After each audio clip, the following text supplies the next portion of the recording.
தற்போது கிடைத்துள்ள மற்றும் ஒரு முக்கிய செய்தி, தகுந்த முன்னறிவிப்பின்றி சாத்தனூர் அணை திறக்கப்பட்டதாக தமிழக அரசுக்கு எதிர்க்கட்சித் தலைவர் எடப்பாடி பழனிசாமி தன்னுடைய கண்டனத்தை பதிவு செய்திருக்கிறார்.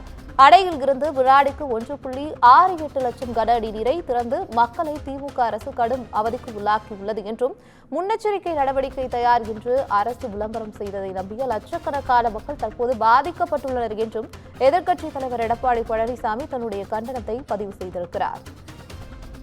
இதுகுறித்த கூடுதல் தகவல்களை வழங்குவதற்காக தலைமை செய்தியாளர் சிவா இணைப்பில் இருக்கிறார். வணக்கம் சிவா. சாத்தனூர் அணை திறப்புக்கு இபிஎஸ் தற்போது கண்டனம் தெரிவித்திருக்கிறார். கூடுதல் விவரங்கள் என்ன?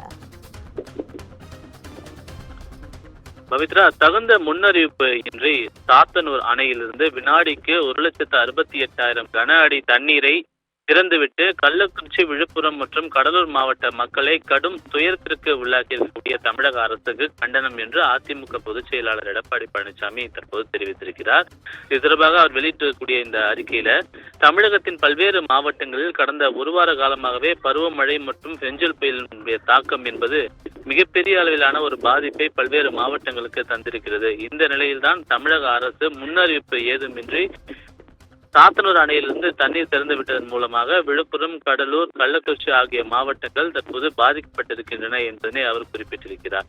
ஒவ்வொரு முறையும் நாங்கள் இதற்கான முன்னெச்சரிக்கை நடவடிக்கையை தெரிவித்த பிறகே அணைகளை திறந்து விட்டோம் என்று அமைச்சர் துரைமுருகன் தெரிவித்திருக்கக்கூடிய கருத்து ஏற்க தகுந்தது அல்ல என்றும், விழுப்புரம், கள்ளக்குறிச்சி, கடலூர், திருவண்ணாமலை, கிருஷ்ணகிரி உள்ளிட்ட பல்வேறு மாவட்டங்களுக்கு ரெட் அலர்ட் வெளியிட்ட பிறகும் கூட தமிழக அரசு அதற்கான முன்னெச்சரிக்கை நடவடிக்கைகளை மேற்கொள்ளாத காரணம்தான் தற்போது மக்கள் மிகுந்த அளவில் ஒரு பாதிப்பை சந்தித்து வருகிறார்கள் என்று அவர் குறிப்பிட்டிருக்கிறார்.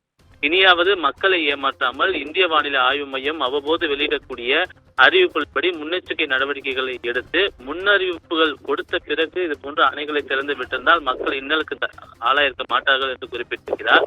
வெள்ளத்தால் பாதிக்கப்பட்டுள்ள குடும்பங்களுக்கு இந்த அரசு அறிவித்துள்ள நிவாரணத்தை உயர்த்தி வழங்க வேண்டும் என்றும், அதே போல கால்நடை அதே போன்று வாகனங்கள் இழந்திருப்பவர்களுக்கு உரிய நிவாரணம் வழங்க வேண்டும் என்றும், மேலும் வெள்ளத்தால் மூழ்கி பாதிப்படைந்த நெல் மற்றும் பல்வேறு பயிர்கள் வேளாண் மற்றும் வருவாய்த்துறை அதிகாரிகள் நேரில் கணக்கெடுத்து உரிய ஒரு நடவடிக்கை எடுத்து நிவாரணத்தை உயர்த்தி தர வேண்டும் என்றும் அவர் குறிப்பிட்டிருக்கிறார். மீண்டும் ஒருமுறை இது நிர்வாக திறனற்ற அரசு என்பது நிரூபித்திருக்கிறது என்ற ஒரு கடுமையான குற்றச்சாட்டை முன்வைத்திருக்கக்கூடிய அதிமுக பொதுச் செயலாளர் உடனடியாக கடலூர், விழுப்புரம், கள்ளக்குறிச்சி, திருவண்ணாமலை, கிருஷ்ணகிரி, சேலம் மற்றும் டெல்டா மாவட்டங்கள் உள்ளிட்ட அனைத்து இடங்களிலும் வெள்ளம் பாதித்த பகுதிகளில் மக்களை மீட்கவும், மீட்பு பணிகளை விரைந்து மேற்கொள்ளவும் உரிய நடவடிக்கை எடுக்க வேண்டும் என்று தன்னுடைய அறிக்கையின் வாயிலாக வலியுறுத்தியிருக்கின்றார். பவித்ரா, தகவலுக்கு நன்றி சிவா.